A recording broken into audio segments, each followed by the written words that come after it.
hello सबैजना आज चाहिँ सरप्राइज छ है नयाँ बाइक लिएको छु मैले हिमालयन 450 माना ब्ल्याक स्क्रैमसँग त्यो नबुझेर भन्दा नि अब पहिल्यैदेखि हेरिरहेको बाइक किनिदिउँ न भनेर यो बाइक चाहिँ 4-5 दिन भयो चलाएको मैले बबाले छ यो बाइक चाहिँ दामी मजा आइरहेछ चलाउनु जे होस् अहिले रोहन दाइले लिन जान्ला म अनि त्यहाँ मिस्टिक मोका कफीमा भेट्ने भनेर केटाहरूले आज चाहिँ हामी नुवाकोट जान्छौँ नुवाकोटको भेडा फार्म ल म त्यहाँ कफी पाउने ठाउँ पुगेपछि खिच्छु है त मैले रोहन दाइले पिकअप हाने होइन अब मिस्टिक मोका जाँदै आज चाहिँ 8 जना जस्तो हुन्छौँ हामी अनि रोहनलाई चाहिँ मैले पछाडि राखेको छु अहिले मिस्टिक मोका कफीसम्म अन्त यही हो नयाँ माना black Edison rally Edison Himalayan 450 को है मलाई चाहिँ बबाल लाग्छ यो बाइक पहिलेदेखि लाग्थ्यो अनि ठ्याक्क भाग्य मिलेर किन्न नि पाएँ आज ट्याक्क ल अहिले चाहिँ नम्बर प्लेट नि आएको छैन मेरो केटा हो सबजना भेट भइसक्यो है फेरि हाम्रो स्पेसल गेस्ट क्रिस नागा पनि आइसक्नु भएको छ हाम्रो गाउँतिर यहाँ भाइहरू दुईजना के अरे अर्को भाइ यहाँ चाहिँ लाउरे यहाँ चाउरे लाइन अप बाइकको ल यहाँ बाबा लाइन अप भइसक्यो है अब निस्किने हामी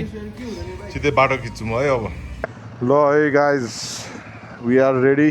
टु रोल सबको यहाँ बाइकहरू स्टार्ट गरिसक्यो अब हिँड्न लाग्यो हामी है त नयाँ बाइकमा आज थाहा हुन्छ कस्तो रहेछ बाइक स्क्रैमबाट यसमा चेन्ज हुँदा चाहिँ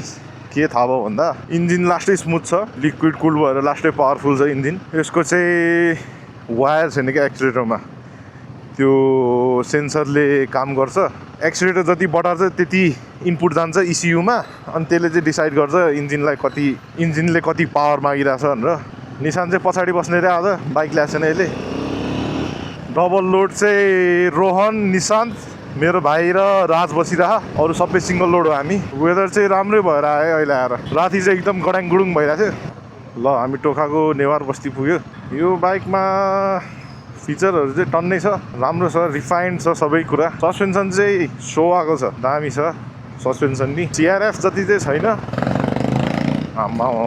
सिआरएफ जति चाहिँ छैन तर राम्रो चाहिँ राम्रो छ है फेरि बिचरा रोहन दाइहरू चाहिँ ढिलो भएर होला यार अलि हाम्रो बाइक त कुदाकुदै छ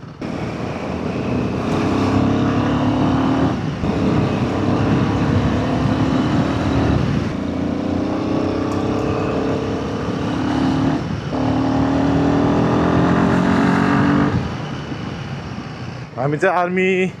क्याम्प पुग्न लाग्यौँ है माथि चाहिँ खिच्न दिन्न होला सायद आर्मी क्याम्पहरूमा खासै खिच्न दिन्न आर्मी क्याम्प कट्यौँ हामी चाहिँ त्यहाँ त चेकिङ भएन आज भ्यू चाहिँ ओए हिमालयन देखिरहेको रहेछ आज त तर क्यामेराले त टिप्दैन स्योर तर हिमालयन देखिरहेको रहेछ यार भाइ यो ढुङ्गा देऊ न यार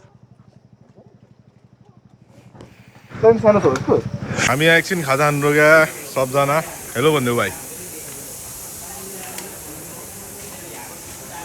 सबजना अहिले नुवाकोट पुग्यो हामी अब यहाँ निस्किने एकछिनमा है त ल गाइज निस्किन्ला हामी अब यहाँ लास्टै गर्मी भयो केटाहरूले अलिअलि पकौडा सकौडा खाथ्यो बाइक चलाउँदा चाहिँ अलिक शीतल भयो है यसको सस्पेन्सन दामी छ यार मलाई त लास्ट मन पऱ्यो यसको सस्पेन्सन सेरा भन्ने ठाउँ आइपुगेछ हामी ओइ निशान पेट्रोल पम्पमा रोक है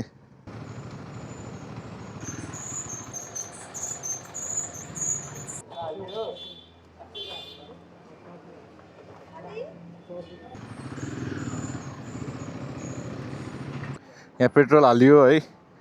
अब फेरि जानेछौँ हामी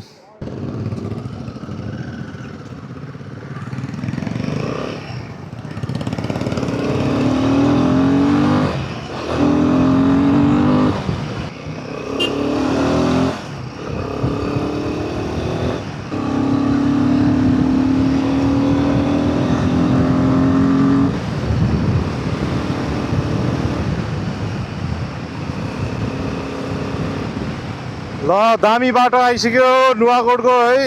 यहाँ चाहिँ रसुवा जाने बाटो हो जस्तो लाग्यो मलाई अस्ति यही बाटो हामी रसुवा गएको जस्तो नि लाग्छ मलाई हो यही हो क्या अरे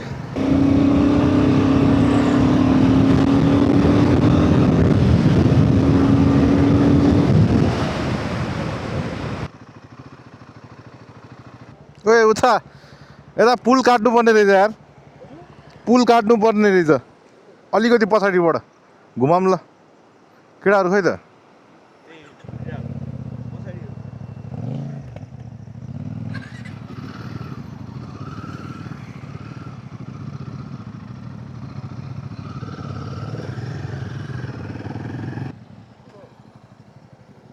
एउटा पुल तर्नुपर्ने रहेछ है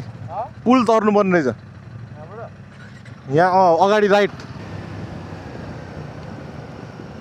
हामी पुल कटेर माथितिर लाग्दैछौँ 10 बजेछ अहिले 11 बजीतिर पुग्छ होला हामी सायद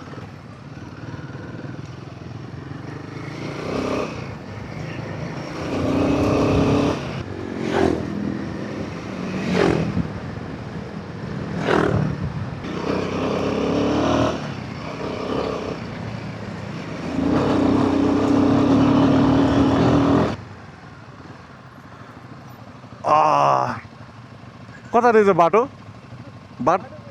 यतै हो ल गाइस यही हो भेडा चौर भेडा फार्म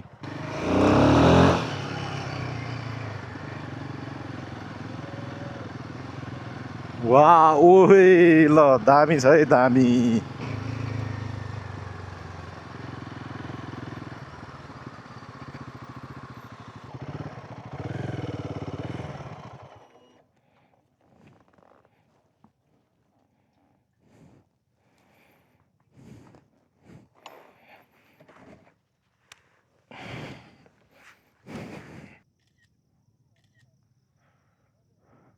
आइपुग्यो है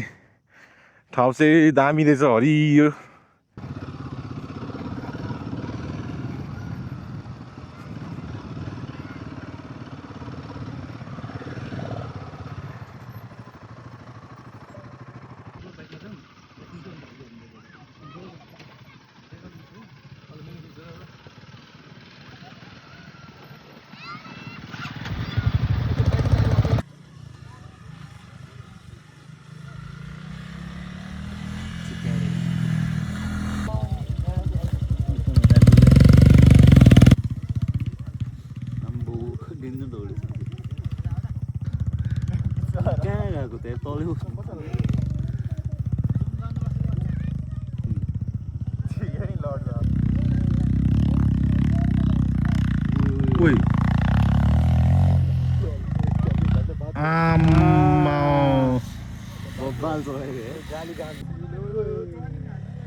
कसको बाइक हो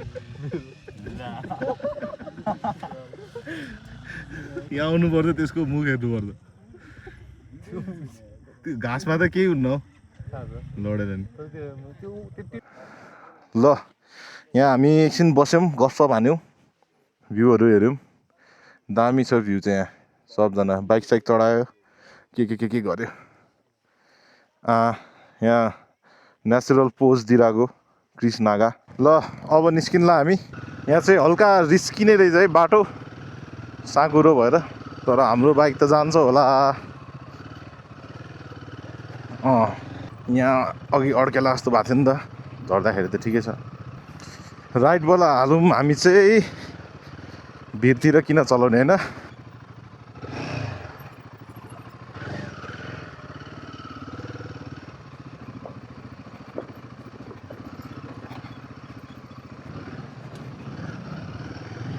ल पिच रोड आइसक्यो फेरि हामी अब हामी फर्किने खाना खाने अनि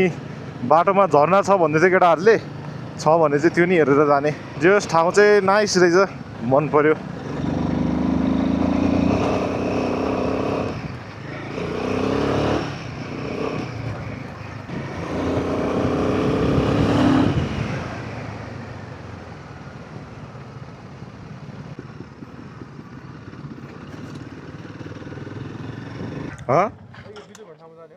के भएको जाम अलि एसी भएको ठाउँमा खानुपर्छ यार त्यहाँसम्म त कति नै हो र 10 मिनट जाम न जाम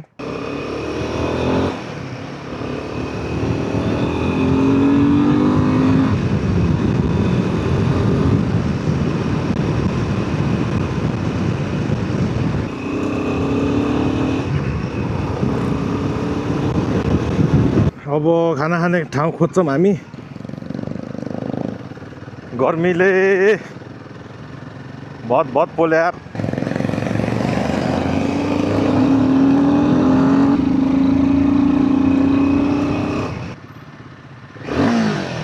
ल बाजेको आयो हामी नुवाकोटको ल अब हामी बाजेको सेकोमा खाजा खान्छौँ बाजेको सेकोमा खाना लगाएको हामी कसलाई कृष्णका स्पेसल गेस्ट आजको पनि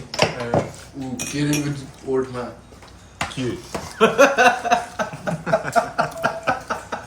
हेलो गाइज हामी चाहिँ फर्केको बाजेको सेकोमा खाना खायौँ मैले चाहिँ तनिक्स भाइको बाइक चलाइरहेको छु अहिले MT 450 यसको चाहिँ दामी रहेछ पावर चाहिँ अनि ट्विन सिलिन्डरको आवाज नि दामी आइरहेको तर सस्पेन्सन चाहिँ अलिक कडा रहेछ तर सिटिङ पोजिसन सिट कम्फर्ट चाहिँ कम्फर्ट रहेछ अलिकति सस्पेन्सन चाहिँ साह्रो खाले रहेछ हुनु त अब यो अन रोड टुरिङको लागि होला मेरो बाइक चाहिँ अफ रोडको लागि हो हुन त तर पावर चाहिँ मिठो दिँदो रहेछ अहिले नि मजा आउँदो रहेछ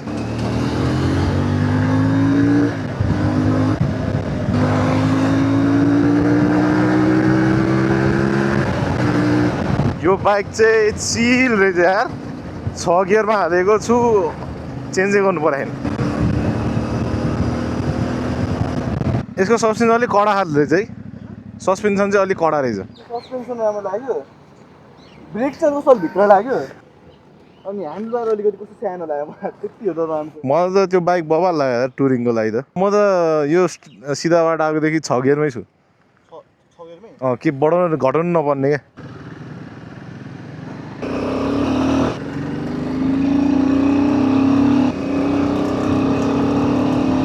ल हामी काठमाडौँको उकालो चढ्दैछौँ मैले अब 1 घन्टामा त पुग्छ होला काठमाडौँ त होइन धापासी नै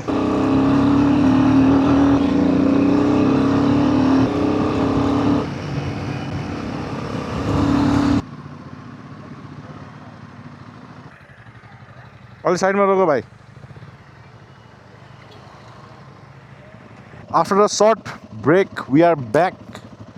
अन द रोड है भाइ मेरो चक्का यसो नोटिस हानु है ओके ओए रोहन चाहिँ खै रोहन ल काठमाडौँ पनि देख्न थाल्यो हामी काठमाडौँको बोर्डर चाहिँ छिरिसक्यौँ है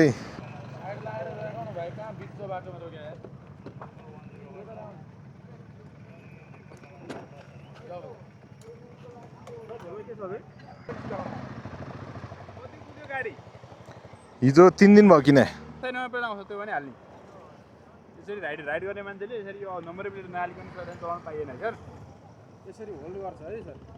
हजुर सर किलोमिटर अलिक कमै पुऱ्याइ देखेर मैले भने जुन अस्थायी नम्बर आएको छ अहिले त्यही हाल्नुहोस् तपाईँले स्थायी नम्बर प्लेट आयो भने जुन आउँछ त्यही हाल्नु ल अहिले 150 रुपियाँ लिन्छ एउटा अर्को चिप्काउने खालको पाइन्छ क्या आफ्नो नम्बर लेखायो भने जुन अस्थायी आएको छ त्यसले पनि मजाले हालेर चलाउँछ राइड गर्ने मान्छेले यसरी हुन्छ हस् हस्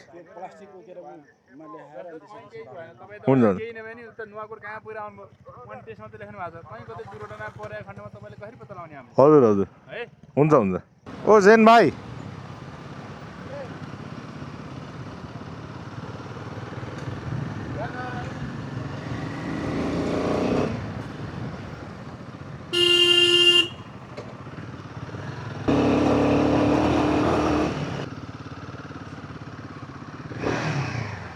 ल guys we have come to the end of our vlog जहाँ बिहान भेटेको थियो त्यहीँ पुग्यौँ हामी congrats we made it bye bye